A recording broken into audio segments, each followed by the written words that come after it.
Pete and everybody else, we're going to be taking the sanctions off. It's time to do that. Okay? We don't want to sanction friends. It's very simple. Türkiye'nin ürettiği yerli motorlar neler? Türkiye motor üretiminde istediği seviyeye neden hala ulaşmadı? Bunun cevabını NATO zirvesinde az çok görmüşsünüzdür.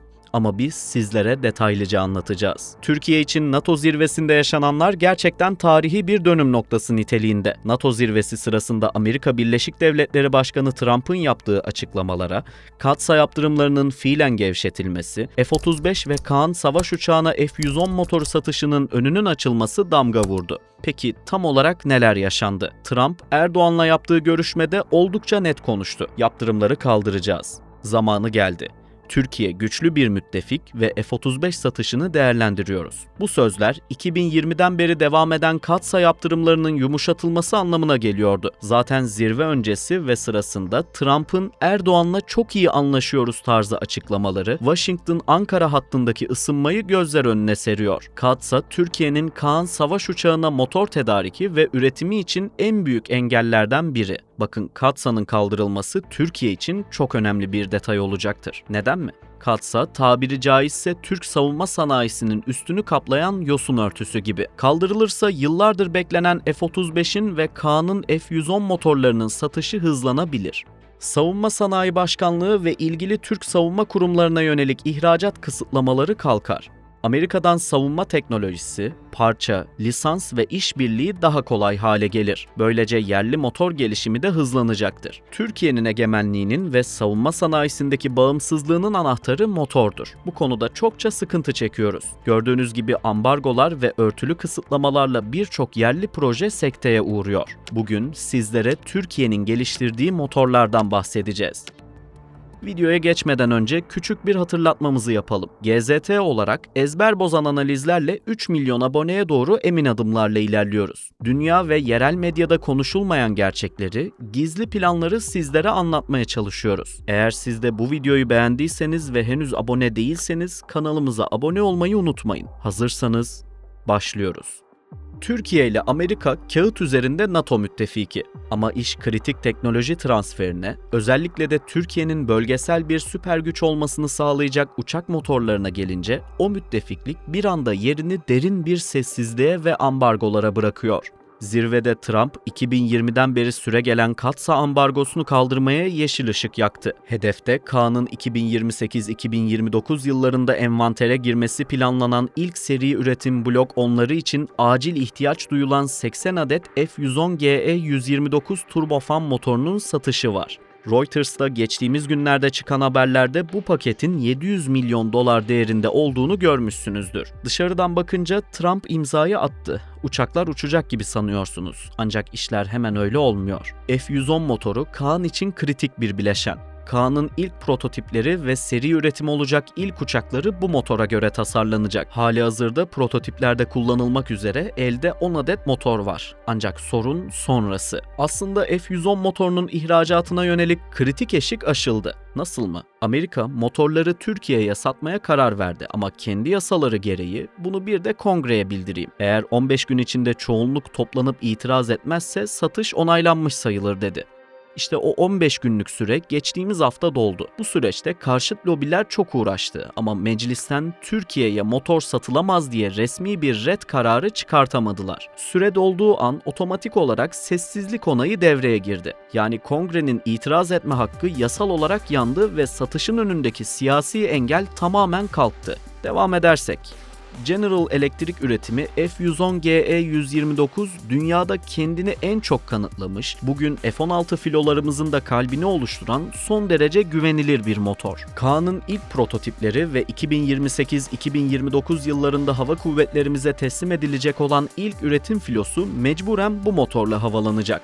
F-110'un bu aşamadaki önemi kelimenin tam anlamıyla zaman kazanmaktır. Eğer Türkiye önce yerli motoru tamamen bitirelim sonra uçağı uçururuz stratejisini izleseydi, Kaan projesi sahaya inmek için en az 10 yıl daha beklemek zorunda kalacaktı.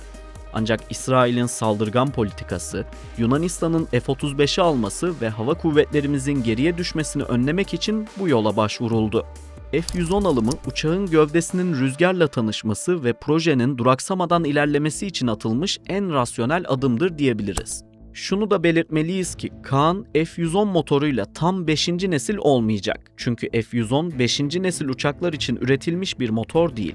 4 ve 4,5 nesil savaş uçakları için tasarlandı. İşte buraya yerli motor, TEİ ve TR Motor işbirliğiyle geliştirilen TF35000 giriyor. Bu motor F-110'dan daha fazla itki gücü üretecek şekilde tasarlanıyor. Tek bir motorun 35.000 libre itki üretmesi hedefleniyor. Amerika menşeili F-110 yaklaşık 29.000 libre güç üretir. Çift motorlu Kaan toplamda 70.000 libre güçle müthiş bir süper seyir yeteneğine kavuşacak. TEİ'nin vizyonuna göre bu motor tamamlandığında kendi sınıfında dünyanın en iyi 3 motorundan biri olacak. Uçağın arkasından çıkan alevli afterburner'la birlikte tam 70.000 libre güce ulaşacak.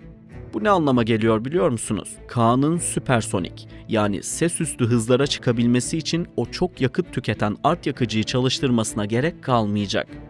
Havacılık literatüründe buna süper cruise yeteneği denir ve şu an dünyada bu yeteneğe sahip ülke sayısı bir elin parmaklarını geçmez. Türkiye burada sadece bir motor yapmıyor.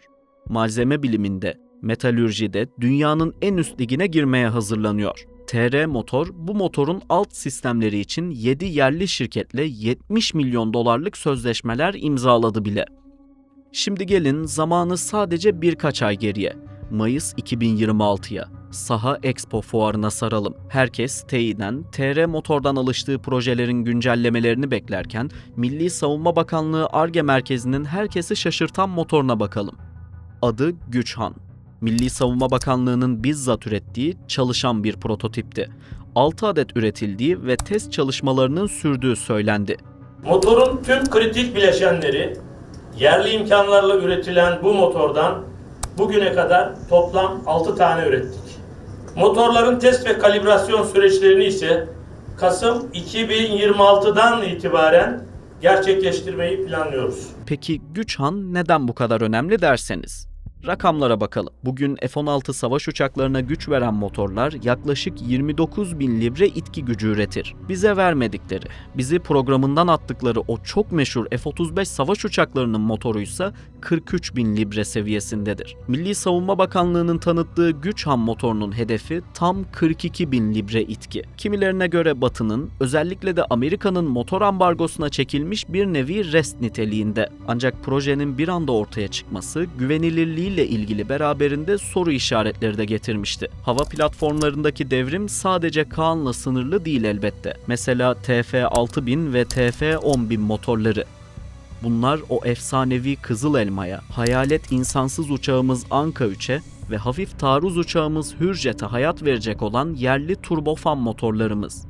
TÜBİTAK MAM'la bir araya gelindi ve bu motorlar için kritik olan yüksek sıcaklık malzemelerinin üretimine çoktan geçildi. Daha alt irtifada ise sessiz kahramanlarımız var. TEİ üretimi PD-170 ve PD-222 turbo dizel motorlar. Bugün Suriye'de, Irak'ta, Karabağ'da destan yazan Anka'nın, Aksungur'un, o uçak gemimize inip kalkan Bayraktar TB3'ün içinde çalışan yerli motorlar bunlar. Sadece hava araçları için değil. Füzeler için de motor lazım. İşte Kale Ar-Ge burada öne çıkanlardan. Bugün SOM ve Atmaca gemi savar füzelerimizin içinde KTJ 3200 turbojet motoru, Çakır seyir füzemizin içinde ise KTJ 1750 motoru gürlüyor. Daha geçtiğimiz günlerde kara kuvvetlerine teslimatını gördüğümüz Gökbey helikopterimiz ise TS-1400 yerli turboşaft motoruyla o zorlu testleri bir bir geçiyor. Havada durum böyleyken bir de kara platformlarına bakalım isterseniz. Bilmeyenler için anlatalım. Karada motor bağımsızlığı en az havadaki uçaklarımız kadar kritiktir. Yıllarca Altay ana muharebe tankımızın seri üretime geçmesini bekledik. Neden? Çünkü Almanlar MTU motorlarına gizli ambargo koydular. Motorları vermediler. İşte o gün BMC Power liderliğinde bir hamle başladı. Altay tankına ilk etapta Güney Kore'den gelen motorlar takılacak. Ancak sonrasında yerli motor Batu Güç Grubu devreye girecek. tam 1500 beygir gücünde. V12 turbo dizel motor 4600 Nm gibi muazzam bir tork üreterek 65 tonluk Altay tankına adeta hafif bir taktik aracın çevikliğini kazandırıyor. Üstelik Batu sadece kuru bir motordan ibaret değil. 6 ileri ve 3 geri vitesli çapraz şaftlı yerli transmisyonu var. Yani ağır çöl şartlarına bile dayanan yüksek performanslı entegre soğutma sistemi ve yönlendirme mekanizmasıyla tam teşekküllü bütünleşik bir güç paketi diyebiliriz. Hemen arkasından Utku motoru geliyor. Batu motorunun kardeşi diyebiliriz. 1000 beygirlik bu motoru T155 fırtına obüslerimizde ve yeni nesil ağır zırhlı araçlarda görüyoruz. Bu motorda BMC Power imzası taşıyor. V8 turbo dizel bir canavar olan bu sistem yalnızca yüksek tork üreten bir motor değil. Kendi çapraz şaftlı şanzımanı ve zorlu coğrafyaların aşırı sıcaklarına meydan okuyan özel soğutma sistemiyle 40 tona kadar olan zırhlılara güç veriyor. Tıpkı abisi Batu gibi Utku da Türkiye'nin elini rahatlatacak motorlardan, kara motorlarından devam ediyoruz. Daha anlatacak çok motor var. 8x8 tekerlekli zırhlılarımız için 600 beygirlik Azra, Vuran ve Kirpi gibi 4x4 taktik tekerlekli araçlarımız içinse 400 beygirlik Tuna motoru seri üretim bandından iniyor.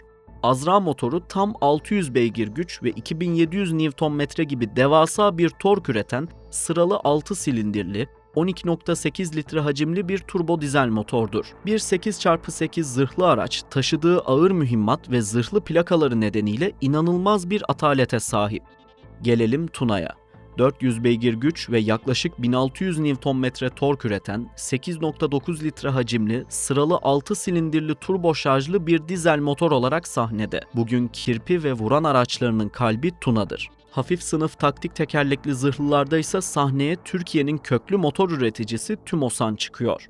Modüler ve inanılmaz dayanıklı turbo dizel yapılarıyla dikkat çeken Alp motor serisi, 4 ve 6 silindirli konfigürasyonlarıyla 300 ila 400 beygir arasında güç üretiyor.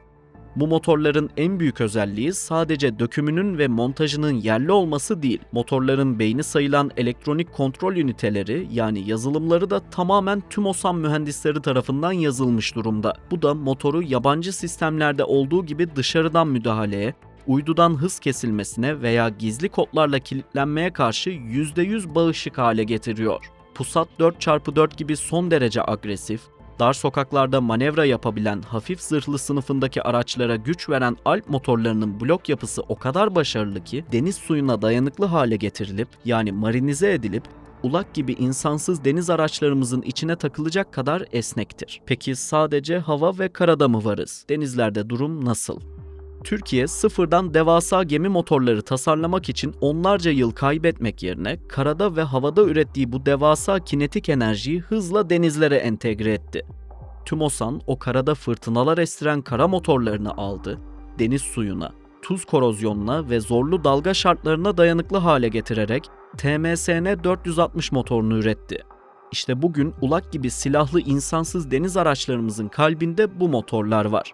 460 beygir güç üretiyor. Askeri ihtiyaçlar için özel olarak tasarlandı. Saatte yaklaşık 80 km hıza ulaşabiliyor. Yüksek tork üreten motor, düşük yakıt tüketiminin yanı sıra düşük emisyon ve gürültü seviyesine sahip. Havacılık için üretilen o TF6000 turbofan motoru var ya, İşte onun çekirdeği gaz türbini olarak dönüştürülüyor ve gelecekte Türk Deniz Kuvvetleri'nin o hızlı hücum botlarına, o devasa fırkateynlerine ana güç grubu olarak takılacak. TF35000, Güçhan, TS1400, Batu, Utku, Tuna, KTC ve deniz dizelleriyle Türkiye motor teknolojisinde sıçrama yapıyor. Bunlar motor geliştirmenin ilk adımları. Her projenin kendi zorlukları var. Test altyapısı, sertifikasyon ve jeopolitik riskler. Ama Türkiye paralel projelerle riski dağıtıyor. F-110 köprü olurken yerli motorlar olgunlaşıyor. Bu yaklaşım savunma sanayisinde ekosistemi güçlendiriyor. İhracat potansiyeli de artıyor. Özellikle İHA ve füze motorlarındaki başarı yabancı ülkelere örnek oluyor. Bu yolda atılan her adım hem caydırıcılığı hem de teknolojik seviyeyi yükseltiyor. Zaten Türkiye Türkiye'nin motor konusunda daha gidecek çok yolu var. Ayrıca bir de videonun başında bahsettiğimiz Yahudi ve Yunan lobileri var. Lobilerin finanse ettiği senatörler, Katsa'nın kaldırılmamasını ve Türkiye'ye motor ihracatının olmamasını sosyal medyada yazdılar, çizdiler. Zaten Netanyahu, Amerika'daki kanalların çoğuna çıkıp Türkiye'ye F-35 vermeyin, Katsa yaptırımlarını kaldırmayın diye adeta yalvardı durdu ve propagandasını yaptı. İsrail ve Yunan medyası da boş durmadı. Amerika'nın motorları vermesi halinde Türkiye'nin Akdeniz ve Orta Doğu'da saldırgan olacağını, Amerika'nın çıkarlarını zedeleyeceğini söyleyerek birçok haber yaptılar. Ancak durum gösteriyor ki yavaştan buzlar eriyor. Trump istekli, ancak ikna etmesi gereken bir Amerikan Kongresi var. Peki sizce Türkiye bu motor projelerinde ne kadar başarılı olur? Sizce Türkiye Amerika'dan F-110 motorlarını alır mı? TF-35.000 gibi dev projeler Türkiye'nin F-35 ve F-110 denklemlerine olan ihtiyacını tamamen bitirir mi? Yoksa diplomasi masasında daha yürünecek yolumuz var mı? Yorumlarınızı bizimle paylaşın. Fikirleriniz bizim için önemli. Bir sonraki envanter videomuzda görüşmek üzere. Hoşça kalın.